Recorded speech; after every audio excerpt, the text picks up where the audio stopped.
Hello दोस्तों, मैं नितिन वर्मा आप सभी का स्वागत करता हूं आपके अपने online channel Nitin sir education पर। ट्यूशन डिपार्टमेंट की मध्य प्रदेश की पल पल की अपडेट, पर डे की अपडेट जो भी डीएवी की तरफ से आती रहेगी, हर एक अपडेट दोस्तों बताने का प्रयास करें। तो इस वीडियो को ध्यान से देखने का प्रयास करना दोस्तों। अब हुआ क्या है कि धरना प्रदर्शन डीएवी में किया गया है छात्र हित को ध्यान में रखते हुए, क्योंकि बीएड का आप सभी को पता है पहले 4th सेमेस्टर का रिजल्ट आया था जिसमें बहुत सारे बच्चों को एटीकेटी और फेल हुए थे रिकॉर्ड तोड़। इसी तरह जो बीएड के सेकंड सेमेस्टर का रिजल्ट आया इसमें भी बहुत सारे बच्चों को एटीकेटी आई है। इसी चीज को देखते हुए धरना प्रदर्शन किया गया है। मैं आपको वीडियो में दर्शाने का प्रयास करूंगा कि डीएवी में जाकर के जो हमारे एनएसयूआई के बात के उपाध्यक्ष है मध्य प्रदेश के, जिनका नाम है जावेद खान, जो हमारे मित्र भी है, तो उनके द्वारा जानकारी दी गई है। तो ध्यान रखना, वहां का वीडियो भी दिखाने का प्रयास करूंगा। उस वीडियो पे दोस्तों किस चीज को लेकर धरना प्रदर्शन हो रहा है, और 3 घंटे तक ये धरना प्रदर्शन चला था। उसके बाद जो मांगे थी वो मान गई। अब कारण क्या है, तो लगभग ध्यान रखना कि बीएड के इस बार 6200 बच्चे एग्जामिनेशन में बैठे थे, जिसके अंतर्गत बात किया है तो 3719 बच्चों को एटीकेटी आई है और 242 बच्चे फेल हुए, तो लगभग 40% मात्र बच्चे पास हो पाए। इसी चीज को देखते हुए धरना प्रदर्शन किया गया था, जिसमें मेनली 2 मांगे थी। पहली मांगे तो ये थी कि जो यूटीडी के जो शिक्षक की जो कॉपियां चेक कर रहे हैं वो किसी कारण से जानबूझकर रिजल्ट खराब कर रहे हैं बच्चों के ऊपर प्रेशर बनाने के लिए। साथ ही उनकी डिमांड है कि जितनी भी कॉपियां वगैरह है उनको कहीं ना कहीं रीचेकिंग, वापस से चेकिंग करने के लिए शहर के बाहर भेजा जाए, ताकि यह चीजों का पता लगाया जा सके कि कॉपियां रियली में गलत तरीके से चेक कर रहे हैं। इसीलिए डिमांड थी बच्चों की कि जो भी कॉपियां वगैरह उनको शहर के बाहर भेजा जाए और वहां पर चेक किया जाए। इस चीज को लेते हुए 3 घंटे दोस्तों धरना प्रदर्शन चला था, जिसके बाद इन चीजों को मांगों को मान लिया गया है। तो ध्यान रखना, 3 कॉपियां जो है बीएड वालों के लिए, पहली आपकी टीचिंग लर्निंग को लेकर के, सेकंड है आपकी मैथ्स की, और थर्ड हिंदी लैंग्वेज की बात किया है। तो ये 3 जो कॉपियां थी जिनमें अधिकांश बच्चों को एटीकेटी आई और फेल हुए, तो इन तीनों चीजों को ध्यान रखना। जो फैसला लिया गया है, इन तीनों चीजों की कॉपियों को वापस से रीचेकिंग के लिए भेजा जाएगा। धरना प्रदर्शन के बाद ये फैसला लिया गया है। तो चलिए मैं आपको बताने का प्रयास करता हूं कि किस तरह वहां का आज माहौल था और किस तरह धरना प्रदर्शन किया गया है, और छात्र के लिए जो भी आगे बढ़ के आएंगे डेफिनेटली हम उनका सपोर्ट करेंगे। चलिए मैं आपको वीडियो दर्शाने का प्रयास करता हूँ।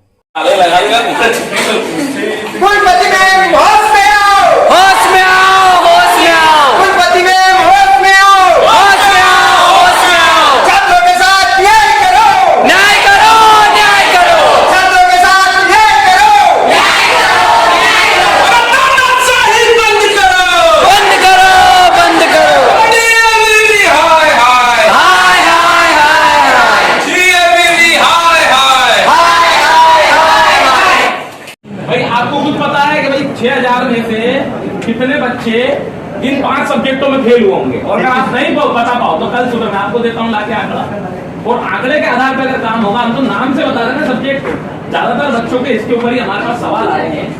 आप समझिए, ये रिजल्ट बिगड़ा है। हम आपसे बीएलएलबी की नहीं बात कर रहे हैं, एलएलबी की नहीं कर रहे हैं, बिगड़े उनके भी रिजल्ट है, लेकिन हम उन पे बात नहीं कर रहे हैं। जो हम जिस विषय पर कर रहे हैं वो है बीएड। तो बीएड के छात्रों के संबंध में आपसे बात कर रहे हैं, और हमको जो अंदेशा था उसके संबंध में हम यादव जी को भी जानकारी है। हम पूर्व में कुलपति मैडम को ज्ञात करवा के गए थे। जो 15 दिन का प्रयोग उन्होंने प्रमुख सचिव आहूजा जी के बोलने पर किया है और उनको खुश करने के लिए किया है, तो वो कहीं ना कहीं असफल साबित हुआ है। क्योंकि आप खुद देख सकते हो कि 3 महीने में जब अपन रिजल्ट जारी नहीं कर पाते हैं तो 15 दिन में करने के क्या परिणाम है? सीधी सी बात है, अभी तक नहीं आया है। आप करिए, विश्वविद्यालय में सुधार आना चाहिए, हमारी भी डिमांड है। और सुधार आप नहीं सुनिए, परीक्षा नियंत्रक नहीं निकल रहा सर, नहीं निकल रहा है। परीक्षा नियंत्रक जी आपने इस विश्वविद्यालय को बहुत सुधारा है, उसके लिए हम आपके आभारी रहेंगे। आपके ऐसा परीक्षा नियंत्रक इतिहास में विश्वविद्यालय में नहीं है।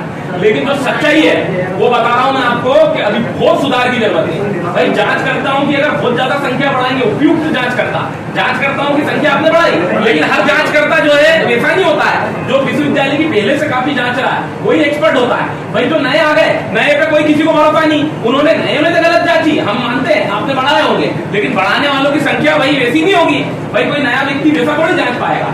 हम चाह रहे हैं कुलपति ने जो डिसीजन लिया है उसको हम भी सही साबित करवाएंगे। 15 दिन में रिजल्ट जारी होना चाहिए, लेकिन अगर भाई एक्सपर्ट की संख्या बढ़ेगी और उपयुक्त लोगों से आप निर्णय लेके विचार करके, और आपने पहली बार करा, अब आगे आने वाले टाइम में आप और सही करोगे इसको धीरे धीरे। तो आज हम आपके सामने त्रुटि लाके दिखा रहे हैं। हर व्यक्ति की आलोचना होना जरूरी है, तभी तो उसको पता चलेगा गलत क्या है।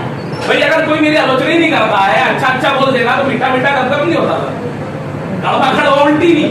तो जो सच्चाई है वो ये है कि आप लोगों ने बहुत अच्छा काम करने का प्रयास करा, लेकिन अब हम ये चाह रहे हैं आपसे कि इसको और अच्छे में बदलिए। इसको अच्छे में ऐसे बदलिए कि जो 5 सब्जेक्ट बच्चों ने बताए हैं उन सब्जेक्टों का आपके लिए जिज्ञासा का विषय होना चाहिए कि अगर आपकी कुलपति ये विश्वविद्यालय के बच्चे अगर आपके सामने प्रश्न उठा रहे हैं तो ये जिज्ञासा का विषय है कि बच्चों में क्या गड़बड़ी दिखाई, उस गड़बड़ी को आपको जांच करना चाहिए और जांच करने के लिए आपको फिर उनको बुलाना चाहिए ताकि वो जो जिन्होंने चेक करने में थोड़ी गलती करी होगी उनकी गलती भी क्लास वेरीफाई हो जाएगी और ये 5 सब्जेक्ट में निश्चित रूप से सुधार आएगा सर। ये कोई कॉलेज मालिक आपको कहता आगे तो ये कहीं ना कहीं ये द्वेष की बात हो जाती है कि कॉलेज मालिक जो है आजकल भीड़ में बहुत करते हैं, लेकिन हम छात्र नेता हमारा कोई कॉलेज